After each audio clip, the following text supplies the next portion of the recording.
Welcome to Job Tales, the show where we find out about different professions from the people who know. Each week I speak to a new guest with a very interesting job.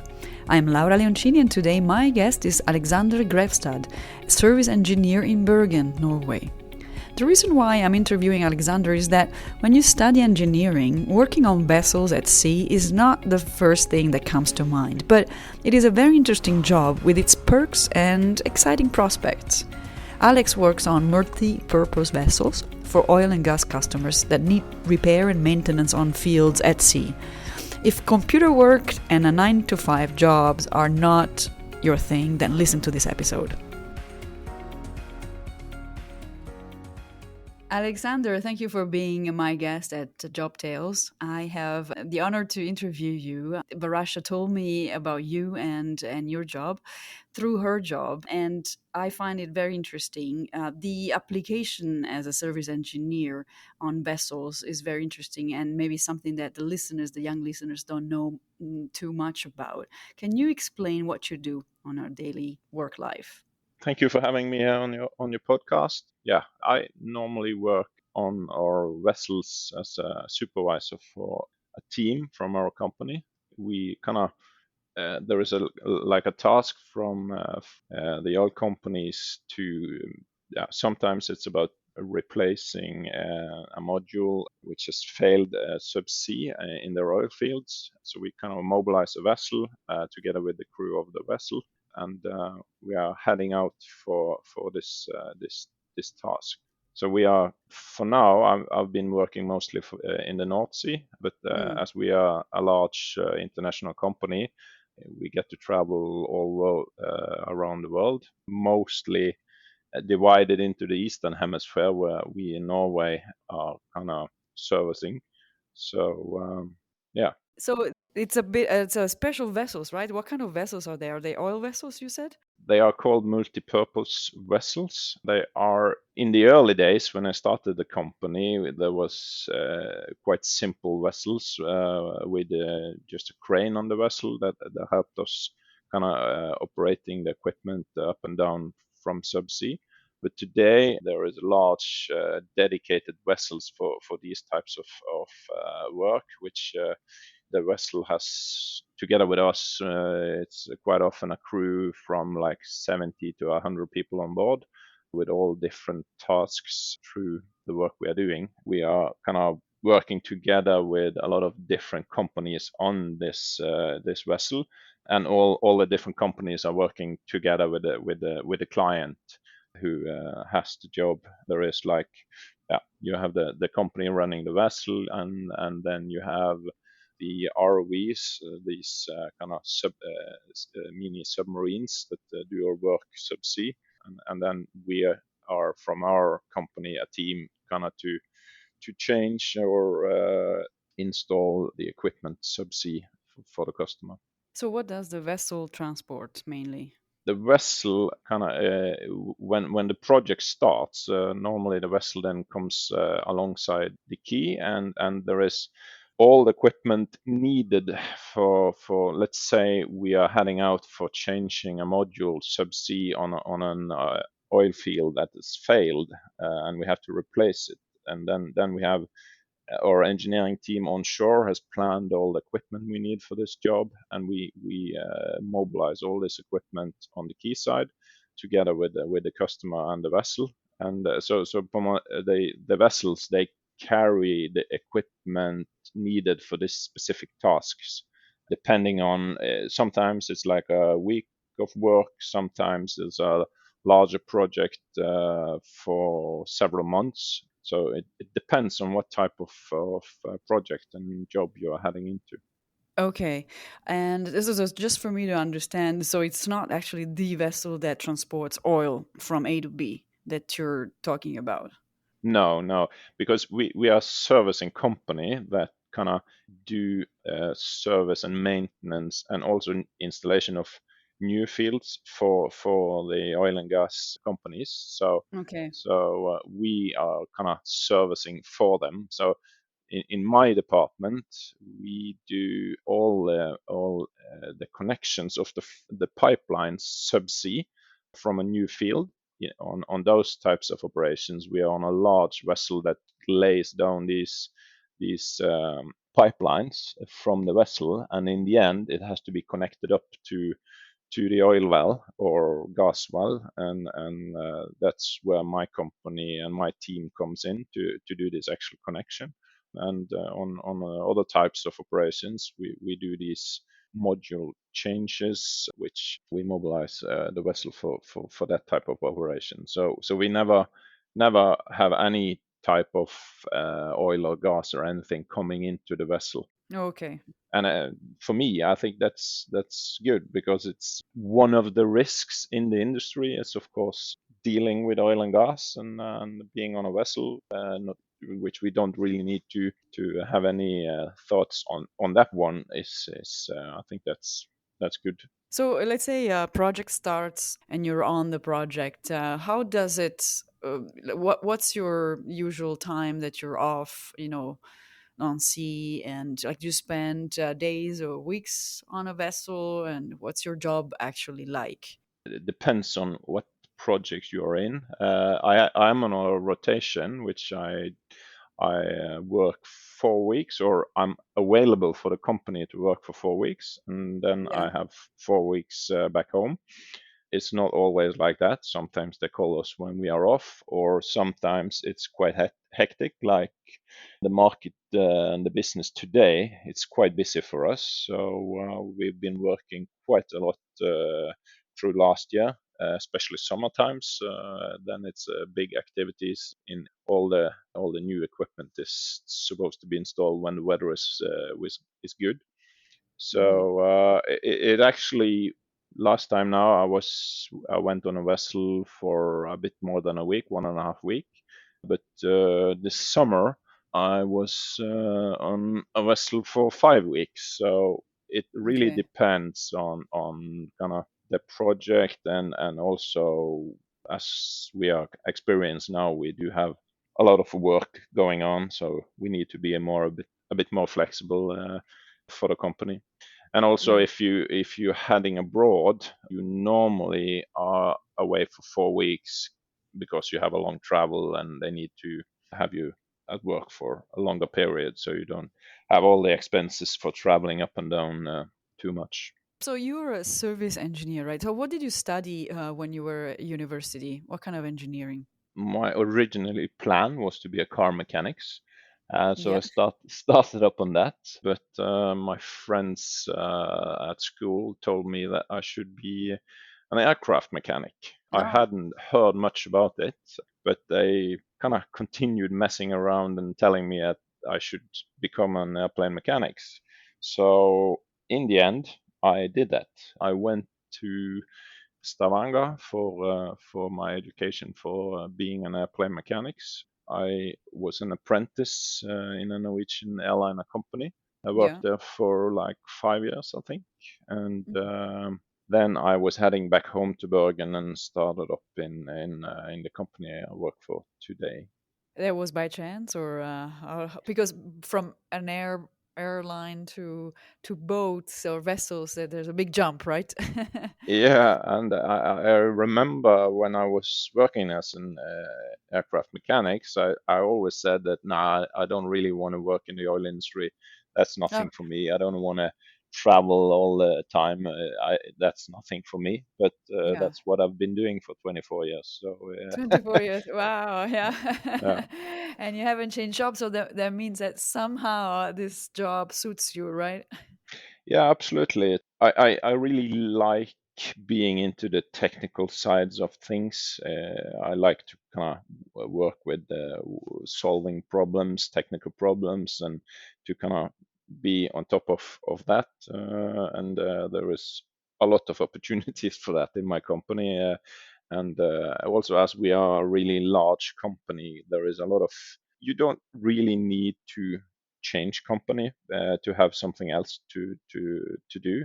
I've been lucky to be working in the office for a while to try that out, see if I like it. So I've been trying working for a tender department, not for a long time, but at least I could see and experience that part of our business. And I've also been helping out with the engineering department. So it's there's a lot of opportunity within our company, which I think is really nice.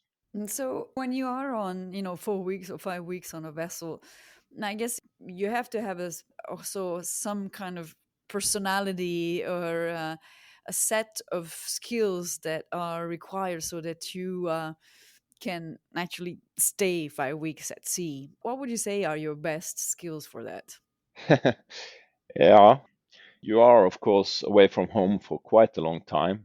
But I think the most important thing with my job is my colleagues. We are a really good team. Of course, we do change the teams every time we come to work, but that's kind of okay. You never get bored of working with the same guy every time. Yeah. So that's nice. So I think when you are away from home that much, it's really important that you have a good social life with your colleagues and the guys you are working with. So All I right, that's think a good point. Yeah. yeah. So that's something I really like with being a close team together on the vessel. You yeah, get to know each other. Okay, and then what else would you say that is important? If I'm a young engineer and I want to start a career at the company where you're working, what would be my what would I have to have in order to Mm. fulfill this job? Of course, technical interest, technical. That's kind of the major thing, but I think it's also important to be a good team player and have kind of good communication skills because we are, especially as we are working abroad, you need to work with all different cultures, and that's something for me. It took quite a long time to kind of understand that part of the business to kind of have a good communications with all different cultures around the world where you're working. Do you have to be a technician or like an engineer in order to work on a vessel, or are there also other job specifications related to maybe logistics or communications? I don't know. Yeah, there is within our company, we do have some, as you mentioned, logistic personnel. Not that much being offshore. Most of them are onshore on the office. So offshore, within our company, it's mostly technical personnel, but it's different types of. We have different types of departments working offshore. So in my department, we are working on the vessels with these operations of changing modules or connecting these flow lines. But on other departments, you are more like an electronic engineer, which do all the startup of the fields and communications with all the subsea equipment. So that's a different approach to Okay. it, and then we also have a lot of guys working on the oil rigs. But yeah, that's more similar to us with being technicians. Can you describe your last job, just for our listeners to understand what your job entails, like in very simple words? Yeah, yeah. My last job was actually now after Christmas. I was on a vessel in North Sea. I normally am a supervisor for our team, which means that I need to, when I come on board on the vessel, first of all, I need to gather the team, have a chat with the team. We go through the tasks we are going to do, and you also then have to go together with the customer, have a chat with him, and agree the way forward when we start up on the project on the vessel. And then, yeah, we do mobilize all equipment onto the vessel, sail away to the field, and start up on the task we are planned to do. Just for this specific job I was on, I was actually not a supervisor. I was a part of the technical team on a night shift. So I was the lead in the night shift, running the operations through nighttime. So normally I'm the supervisor that kind of leads our team into the work we're going to do. But sometimes you are yeah, part of the technicians that are doing the actual operation. When you say that you went to the field, what do you mean? Where did you go? This specific field, we were working for Shell onto the Almen Lange field, it's called. So that's a subsea field which has all the wells from this field is controlled by subsea valve trees, which has had a specific module that has had to be replaced, and Mm. so that was the specific task for this job. So that when you say subsea, it means underwater. Yeah, yeah. On this specific field, we were at 800 meters below surface. So are there like divers, or is it everything is mechanical and automatized? We use these ROVs, the mini submarines, which Okay. are they are unmanned. They have a crew on the vessel that kind of operates these ROVs. Mm. Uh, Remotely. Yeah. yeah, yeah. They are like yeah. They sit in a almost like a fighter pilot chair with a joystick, Ah, and okay.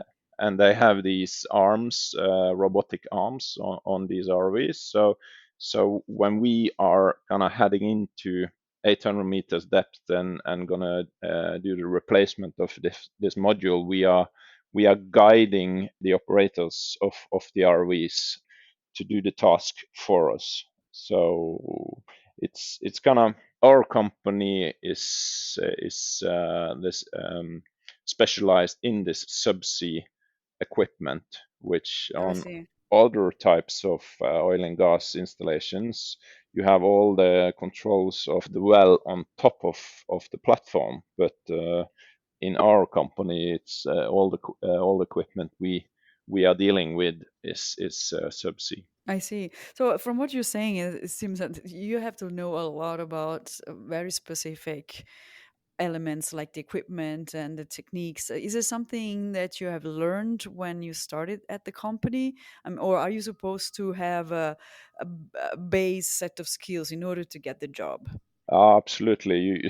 I think we learn every time we are heading on to a new project.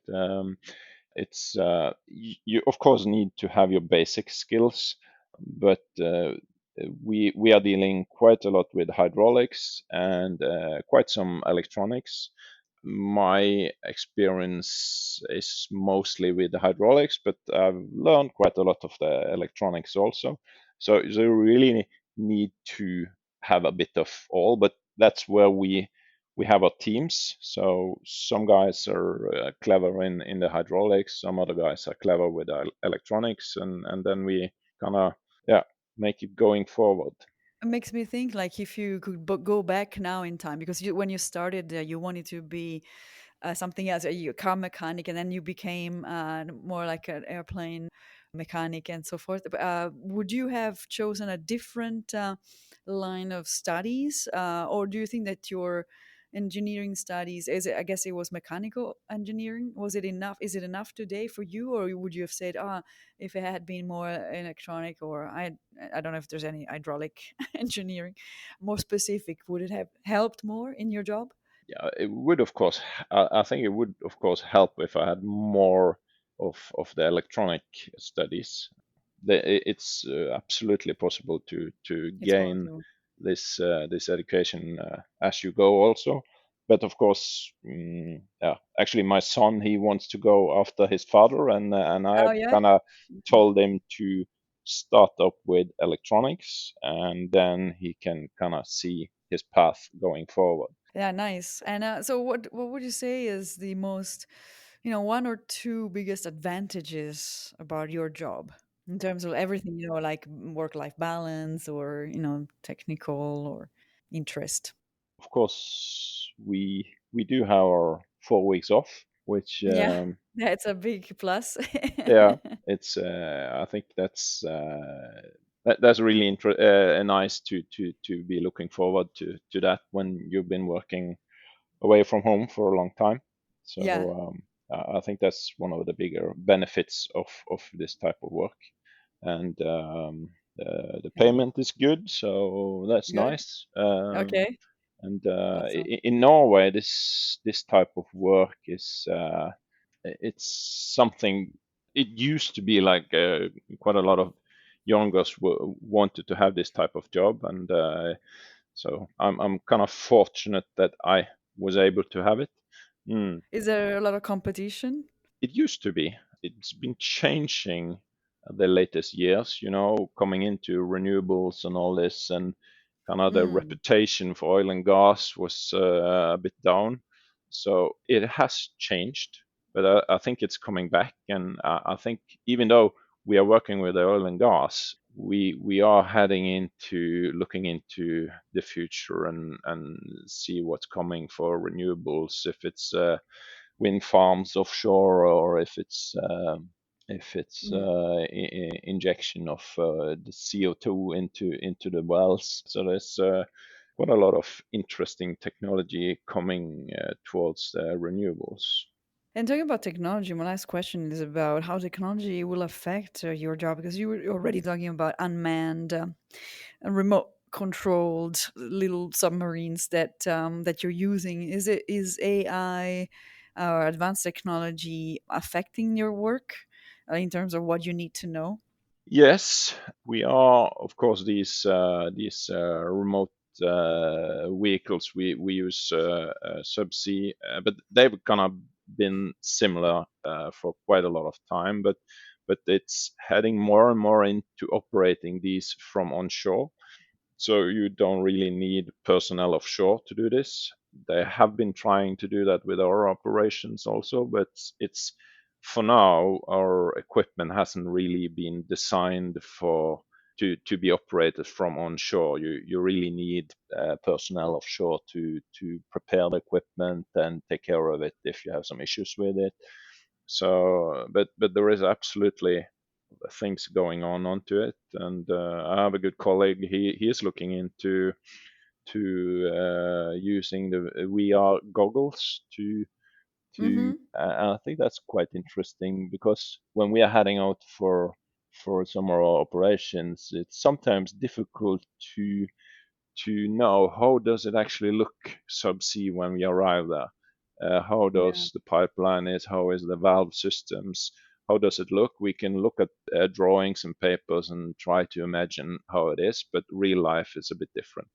Yeah. And in this case, they're using the VR goggles and 3D animations. You can kind of dive into the actual subsea field, and you can look into different valves or the modules you are actually going to change. You can kind of stick your head into it and have a look on it, and I think that's really interesting stuff coming up there. Thank you, Alexander, for this insight on your work life, and I hope you enjoy your next weeks off, and on to the next job soon. Thank you. That was Alexander, service engineer on vessels in Norway. I invite you to write a comment or a rating on your favorite podcast player, and also write me directly at jobtalespodcast@gmail.com if you have a guest to recommend. Otherwise, see you next week for a new episode of Job Tales.